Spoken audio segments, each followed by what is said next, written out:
और इस वक्त की सबसे बड़ी खबर जो है वो आपको हम बता दें, और ये खबर क्यों इतनी विशेष है और महत्वपूर्ण है, इस पर हम आगे बात करेंगे। सुप्रीम कोर्ट ने ये कहा है कि ईडी के डायरेक्टर को आप तीसरी बार एक्सटेंशन सरकार नहीं दे सकती, तीसरी बार कार्यकाल बढ़ाना अवैध है। संजय कुमार मिश्रा ईडी के डायरेक्टर हैं, उनसे कहा गया है कि 31 जुलाई तक वो अपना ऑफिस खाली कर दें और 15 दिन के अंदर सरकार नए निदेशक की नियुक्ति कर दे। तो ये अपने आप में बड़ी खबर इसलिए भी है क्योंकि आप समझ रहे हैं ईडी इस वक्त किस किस्म के मामलों को देख रही है और किन किन बड़े व्यक्तियों के ऊपर ईडी के चार्जेस लगे हुए हैं। इसमें राजनीति भी खूब हो रही है और ऐसे में ईडी निदेशक को लेकर के ये सुप्रीम कोर्ट का ये आदेश आना, इसको लेकर के अब सरकार क्या रुख अपनाती है ये भी देखना होगा। संजय कुमार मिश्रा वो ईडी के डायरेक्टर हैं और अब ये कहा गया है कोर्ट की तरफ से कि उन्हें अपना पद छोड़ना पड़ेगा, अपना दफ्तर उनको खाली करना पड़ेगा। प्रदीप जी, ये क्यों इतनी विशेष खबर है? इसलिए कि इस एक फैसले से भ्रष्टाचार के खिलाफ जो मुहिम चल रही है, जांच चल रही है, वो सब प्रभावित होगी। कोई नया व्यक्ति आएगा, उसको सारे केस समझना पड़ेगा, वो उसको किस रूप में देखता है ये होगा, जांच को किस दिशा में ले जाता है इस पर फर्क पड़ेगा। और अल्टीमेटली जो है ये कैंपेन जो है अगर बंद नहीं होगा तो स्लो बर्नर पर जरूर चला जाएगा। तो ये एक तरह से प्रधानमंत्री की जो मुहिम है भ्रष्टाचार के खिलाफ, उस पर स्ट्राइक है, उसके खिलाफ। अब सवाल यह है कि सुप्रीम कोर्ट सब चीज तय करने लगे कि सरकार। मैं उस पर आता हूं सर, उस पर आने से पहले क्योंकि आपने जो कहा वो इंपॉर्टेंट है, अगर हम लोग ही आपस में एक बार याद कर सके, ईडी कौन कौन से मुकदमे, कौन कौन से मामले इस वक्त देख रही है, किन किन लोगों पर मामले देख रही है? जितने पीएमएलए के केस हैं सब देख रही है। बिहार में लालू यादव एंड फैमिली के ऊपर मामले हैं, ठीक है। नहीं, बिहार दिल्ली के मामले नवाब मलिक है, अनिल देशमुख है, बंगाल के जो मंत्री हैं जिनके घर से 60 करोड़ मिला था, सत्येंद्र जैन, मनीष सिसोदिया, नेशनल हेराल्ड, मतलब सारे ही मामले। राहुल गांधी सोनिया गांधी वाला मामला भी ईडी का, ईडी का भी है। महाराष्ट्र भी है, महाराष्ट्र के सारे जो आए हैं इधर घूम करके अभी उनके भी ईडी मामले ईडी में ही है। प्रफुल्ल पटेल और अजीत पवार, तमिलनाडु वाला मंत्री का मामला भी शायद। क्या है कि इनकम टैक्स और ईडी मिलकर काम कर रहे हैं। इनकम टैक्स का रेड होती है, उसमें जो डॉक्यूमेंट मिलते हैं उनके आधार पर अगर लगता है कि ये पैसा गलत तरीके से कमाया गया है, बाहर भेजा गया है, तो ईडी आ जाती है। बेसिकली जो सारी पॉलिटिकल टसल इस वक्त चल रही है, जिसको विपक्ष कहता है ईडी का दुरुपयोग, संस्थाओं का दुरुपयोग, सरकार कहती है, प्रधानमंत्री कहते हैं करप्शन पर चोट, वो सब प्रभावित होगा इससे। बिल्कुल। और विपक्ष के लिए बहुत अच्छी खबर है, जिन लोगों के खिलाफ ईडी की जांच चल रही है उन सब लोगों के लिए खुशखबरी है ये। तो इसमें आपके लिए इसमें ईडी डायरेक्टर को लेकर के आदेश आया महत्वपूर्ण है, या जो ईडी डायरेक्टर इस वक्त है उनके लिए आदेश आया महत्वपूर्ण है? ये आदेश तो उन्हीं के लिए आया है, जो अभी डायरेक्टर हैं उन्हीं के लिए। वो समझ गया, लेकिन क्या ये व्यक्ति इतने महत्वपूर्ण थे सरकार के लिए? निश्चित रूप से। अगर महत्वपूर्ण नहीं होते तो इतना एक्सटेंशन क्यों मिलता? उनको एक्सटेंशन देने के लिए नियम क्यों बदले जाते हैं? जरा एक बार बताइए नियम क्या बदला गया? नियम बदला गया, पहले था कि 2 साल तक का एक्सटेंशन आपको सरकारी सेवा में विशेष परिस्थितियों में दिया जा सकता है, उससे ज्यादा नहीं। तो जब 2 साल का एक्सटेंशन हो गया तो सरकार के सामने था कि अब इनको रिटायर करना पड़ेगा। सरकार को लगा जरूरत है तो उसने अमेंड किया कि सीबीआई डायरेक्टर और ईडी दोनों को, शायद सीवीसी का भी है, मुझे याद नहीं सीवीसी का, कि उनको 5 साल तक का एक्सटेंशन दिया जा सकता है। ठीक। उसके खिलाफ जो है कुछ लोग कोर्ट में गए थे, सुप्रीम कोर्ट गए थे, उसका फैसला आ जाए। देखिए, ऐसा है कि हर सरकार के कुछ अधिकारी प्रिय होते हैं जो सरकार के हिसाब से काम करते हैं और अंजाम देते हैं। सरकार जो एजेंडा है या जो उसका जो रुख है तमाम सारे मुद्दों पर, तो संजय मिश्रा जी उस मामले में काफ़ी सरकार के लिए अनुकूल है और इसीलिए 5 साल का उनके लिए कानून बनाया गया और उनको एक्सटेंशन मिला। लेकिन ऐसा नहीं है कि संजय मिश्रा के बाद ईडी चलेगा ही नहीं। भाई 5 साल बाद अगर मान लीजिए संजय मिश्रा चले जाते तो उसके बाद ईडी एक इंस्टीट्यूशन है। आज संजय मिश्रा जी हैं, कल दूसरा कोई आ सकता है, नहीं हो सकता है इससे बेहतर काम करे। जैसे सर ने कहा कि इससे स्लो डाउन होगा, जो सरकार चाहती है। स्लो डाउन क्यों होगा? जो ईडी आएगा, मान लीजिए कोई नीचे का नंबर 2 का अधिकारी है, वो जो साथ में काम कर रहा है, उसको सारी चीजें पता होंगी। और कितने अधिकारियों का भविष्य इससे मारा जाता है। आप एक अधिकारी को लगातार एक्सटेंशन देते रहते हैं, नीचे जिनको बनना है वो रिटायर हो जाते हैं। ये भी इसीलिए लोग गए थे वहां पर, जो सुप्रीम कोर्ट में गए, कि एक अधिकारी को नहीं, ऐसा नहीं होता है। ऐसा नहीं है कि नीचे वाला ऊपर आ जाएगा। ये संजय मिश्रा भी इनकम टैक्स से आए, IRS ये ईडी में नहीं थे। ईडी में जाता IRS से अधिकारी आते हैं, मैक्सिमम IRS अधिकारी आते हैं, कस्टम्स के, इनकम टैक्स के। संजय मिश्रा भी इनकम टैक्स के आए। लेकिन एक ही व्यक्ति को बार बार सवाल उठता है, हर सरकार के समय उठता रहा है। और सुप्रीम कोर्ट, ऐसा नहीं है पहला केस है, थॉमस जो थे मिस्टर, उनको CVC बनाया गया था UPA के टाइम में। सुषमा स्वराज उस कमेटी में थी, लीडर पोजीशन में थे। उन्होंने अपनी आपत्ति दी कि साहब ये एक घोटाले में जो है ये वो है, लेकिन 2:1 से वो फैसला हो गया और वो थॉमस को बना दिया गया। थॉमस जबकि बहुत ही बेहद ऑनेस्ट अफसर थे, लेकिन एक मामले में जब हेल्थ सेक्रेटरी थे केरला में, तो एक किसी मामले में उनका नाम था जिसमें उन पर मुकदमा चला था। बाद में उस मुकदमे से छूट भी गए और सुप्रीम कोर्ट में मामला ले गए। कौन? तो एक ब्यूरोक्रेट्स थे रिटायर्ड, उनकी वो लोग ले गए, इसमें तमाम सारे प्रकाश सिंह जी वगैरह और कई, और थॉमस को इस्तीफा देना पड़ा सुप्रीम कोर्ट के उसके कहने पर, हटना पड़ा। तो ये वो करप्शन का केस था भाई। देखिए, दो पहलुओं में जरा दर्शकों के लिए थोड़ा जो आपने अभी तक जानकारी दी है वो बता दूं। उससे हुआ है दो बात है। एक तो पहली बात ये कि नियम सरकार ने ये बना दिया था कि ईडी डायरेक्टर को आप 5 साल का एक्सटेंशन दे सकते हैं। ईडी के डायरेक्टर क्यों महत्वपूर्ण है उसके बारे में हमने चर्चा की कि जितने राजनीतिक व्यक्तियों के ऊपर इस वक्त मुकदमे चल रहे हैं, सरकार जिसको कहती है करप्शन के मामले, सारे के सारे सब ईडी के मामले हैं। इस वक्त CBI से बहुत महत्वपूर्ण ईडी की कार्रवाई हो रही है देश के अंदर, और सारा विपक्ष कहता है सारा विपक्ष ईडी से ही परेशान है। इसीलिए इसका फायदा विपक्ष को हो सकता है, ऐसा प्रदीप जी ने कहा, और सरकार के लिए एक ये हो सकता है कि आगे कार्रवाई में कुछ विलंब हो। और एक साल से कम चुनाव में सरकार चाहती होगी कि ज्यादा नटपुट तेजी से कसे जाएं, वो हो सकता है उस पर थोड़ा प्रभाव पड़े। दूसरी बात जो है, जो सवाल कानून का है, हर्षवर्धन जी, जो आया है आदेश जो आया है उसमें साफ साफ कहा गया है, supreme court cautions the order of granting third extension to ED director Sanjay Kumar Mishra. आगे supreme court said extensions given are invalid in law, कानूनन अवैध है। अब सरकार ने आदेश नियम बना दिया, सुप्रीम कोर्ट कह रहा है अवैध है। नहीं, मुझे लगता है कि कुछ चीज़ें ऐसी इस वक्त हो रही हैं, पहले भी होती रही हैं, जो सर्वोच्च न्यायालय और सरकार के बीच साफ साफ टकराहट दिखने लगती है। ऐसा पहले नहीं हुआ, ऐसा नहीं है, लेकिन ये लोकतंत्र के लिए बहुत अच्छी बात नहीं है, क्योंकि जनता जिसको चुन कर भेजती है, और बार बार ये कई बार तय हो चुका है, कई बार ये नियम भी है, इसीलिए आप विधानसभा में या कहीं भी योग्यता का भी मसला होता है तो आप कहते हैं जो स्पीकर ऑफ द हाउस है वो तय करेगा। जब वहां कोई गड़बड़ होगी तब सुप्रीम कोर्ट में जाएगा।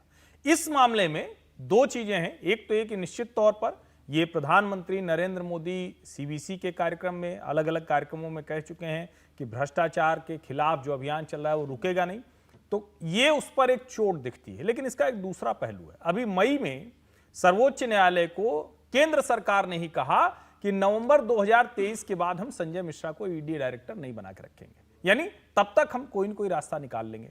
अब सवाल यह है कि आज 11 जुलाई और नवंबर 2023, तो क्या इन जो भी 2-3 महीने 4 महीने का मसला है, इसमें इतना कुछ बदल जाता, इसमें किसी मामले में इतनी बड़ी कार्रवाई हो जाती? मुझे लगता है कि ये अब आगे थोड़ा और खबरें आएंगी तो समझ में आएगा। सरकार ने कोई विकल्प तो तय कर लिया होगा, तो मुझे नहीं लगता कि इसका बहुत बड़ा फर्क पड़ेगा। दिखने में जरूर है कि संजय मिश्रा जाएंगे या ईडी डायरेक्टर बदला जाएगा तो जो अभियान है वो रुकेगा, लेकिन मैं ये मानता हूं कि जब नवंबर 2023 की डेडलाइन खुद सरकार ने सुप्रीम कोर्ट में दे दी, और मैं निजी तौर पर यह मानता हूं कि सुप्रीम कोर्ट के या किसी भी न्यायालय को एग्जीक्यूटिव के पावर एक्सरसाइज करने की कोशिश नहीं करनी चाहिए, उनको पॉलिसी मैटर्स पर बोलना चाहिए। अगर सरकार कोई नीतिगत गड़बड़ी कर रही तो उसको बोले, उसको ठीक कराए, लेकिन कोई व्यक्ति हटाइए। लेकिन अभी तीस्ता सेतलवाड़ के मामले में विचार करते हुए, सुनते हुए, मामला सुनते हुए, सुप्रीम कोर्ट ने कहा सॉलिसिटर जनरल से कि क्या आसमान गिर पड़ता अगर आप 1 हफ्ते का समय दे देते उनको, तो अगर 6 महीने का समय मिलता तो क्या आसमान गिर पड़ता? सवाल यह है कि अगर जुलाई की बजाय नवंबर में रिटायर होते संजय कुमार मिश्रा, तो ऐसा क्या हो जाता?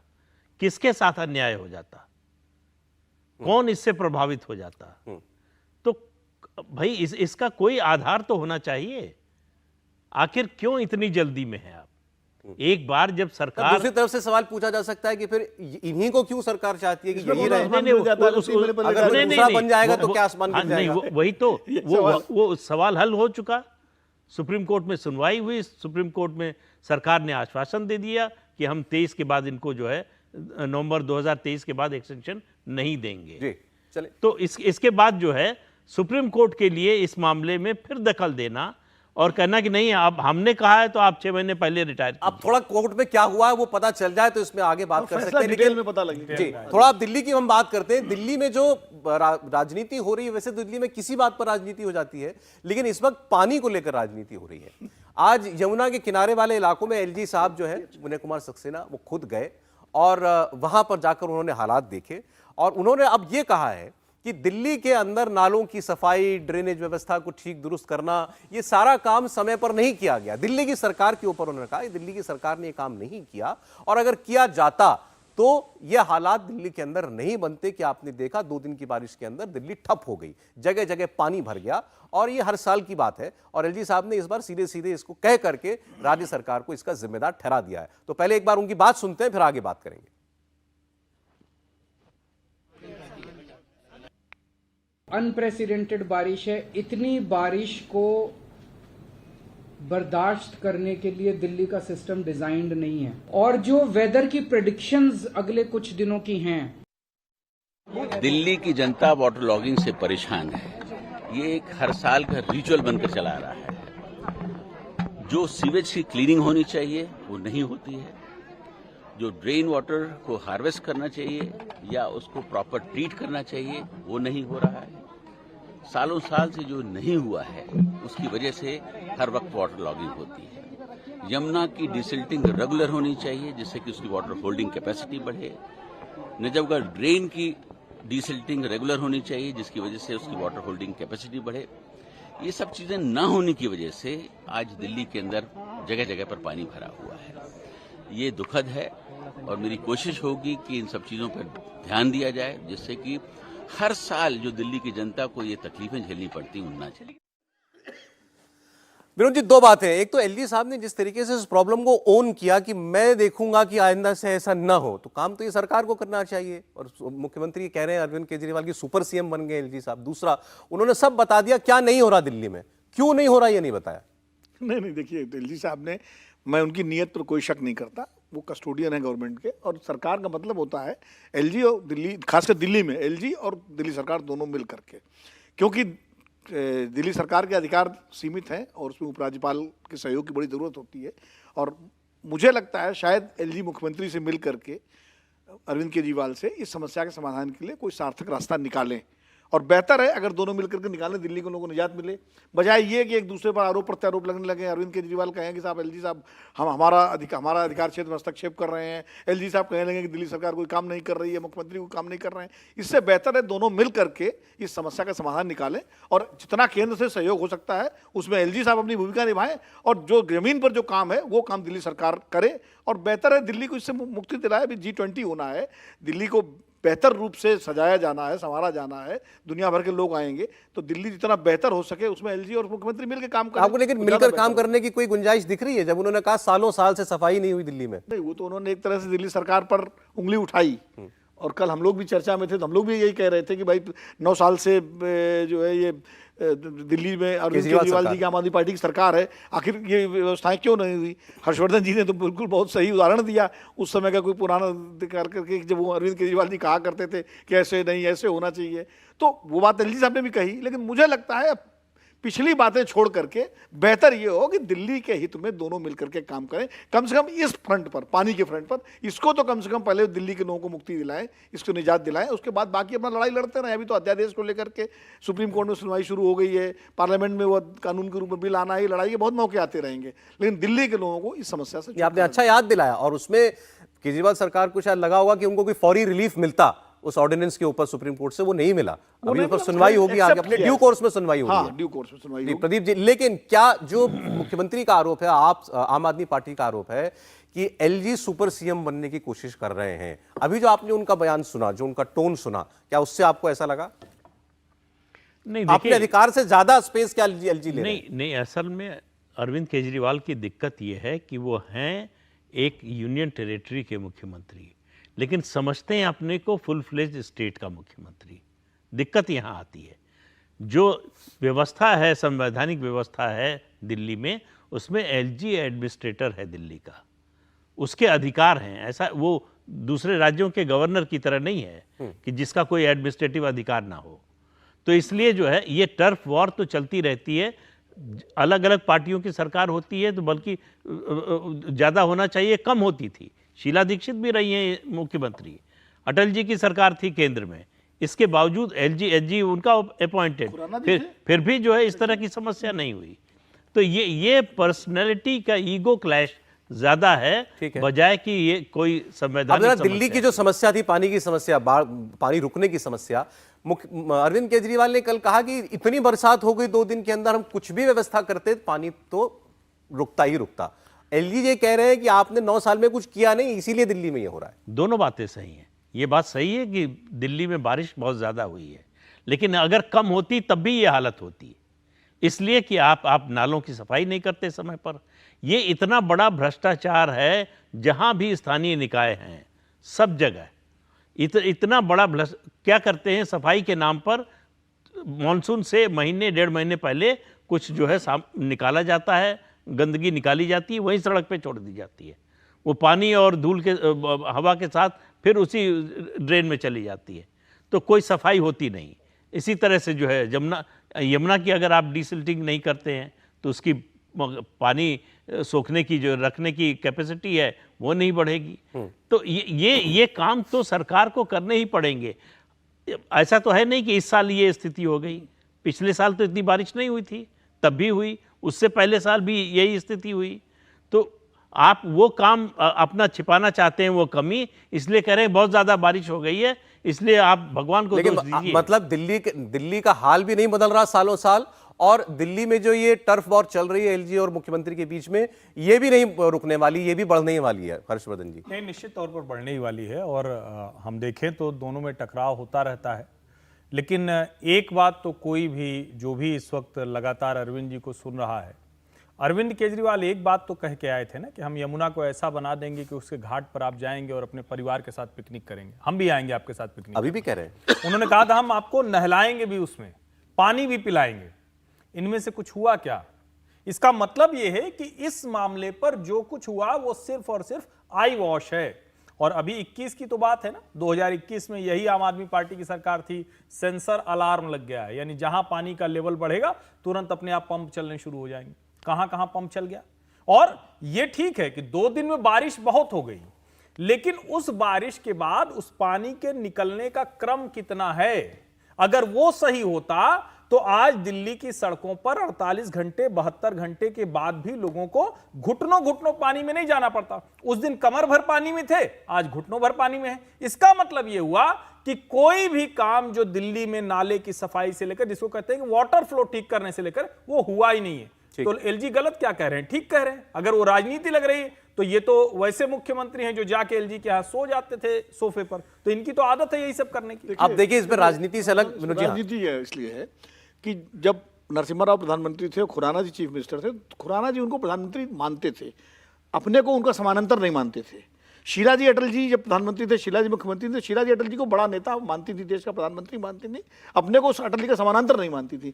केजरीवाल जी के साथ क्या है, वो अपने को मोदी जी का समानांतर मानते हैं, जबकि वो है नहीं, मोदी जी देश के प्रधानमंत्री। अब मैं ये सोच रहा हूं कि अगर केजरीवाल जी अपने मोदी जी को अपने बराबर मानते हैं, तो एलजी साहब को क्या समझते होंगे? यही तो समस्या है। नहीं, तो वो आप विधानसभा में उनका भाषण सुनिए, किसको हमारे सर पे बैठा दिया, हम लोग तो उस तरह से बोल नहीं सकते जिस तरह। चलिए, समय की थोड़ी पाबंदी है। मैं बहुत शुक्रिया करूंगा प्रदीप जी, विनोद जी, हर्षवर्धन जी, आज एक बार फिर दर्शकों तक आपके विचार पहुंचे तमाम मुद्दों पर।